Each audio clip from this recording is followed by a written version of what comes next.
Sivapuram saint Thomas engineering കോളേജിൽ ദേശീയ ശാസ്ത്ര സാങ്കേതിക കോൺഫറൻസ് സംഘടിപ്പിച്ചു.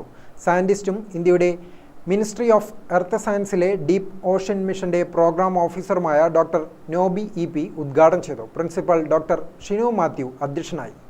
പരിപാടിയിൽ college CEO Rijo Thomas Jose, national centre for medium range weather ഫോർകാസ്റ്റിംഗിൽ പ്രൊജക്ട് സയന്റിസ്റ്റായ ഡോക്ടർ ജിബി താനിക്കൽ എന്നിവർ സംസാരിച്ചു. 4 വേദികളിലായി civil, computer science, electronics and communication, mechanical സാങ്കേതിക മേഖലയിലെ നൂതന പ്രവണതകളും ഭാവി സാധ്യതകളും ഉൾപ്പെടുന്ന രാജ്യത്തിലെ വിവിധ സാങ്കേതിക വിദ്യാഭ്യാസ സ്ഥാപനങ്ങളിൽ നിന്ന് തിരഞ്ഞെടുക്കപ്പെട്ട 100ഓളം പേപ്പറുകൾ അവതരിപ്പിച്ചു.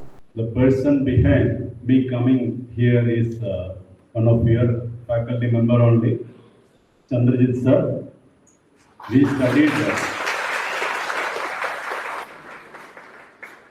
studied in Jawahar Navodaya Vidyalaya for 7 years together.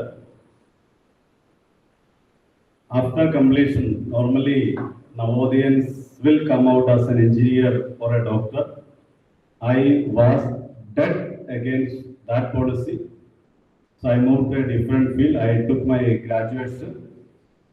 പക്ഷേ അത് തെറ്റാണ് വരാൻ വെറും 4 വർഷത്തെ ആവശ്യം വന്നുള്ളൂ. ഞാൻ MSc എടുത്തു, ജോലി കിട്ടിയില്ല. ഇവരെല്ലാവരും എഞ്ചിനീയറിംഗ് കഴിഞ്ഞു, നല്ല ശമ്പളത്തോടെ നല്ല ജോലി കിട്ടി. ഇന്നും എഞ്ചിനീയറിംഗിന് നല്ല സാധ്യതയുണ്ട്.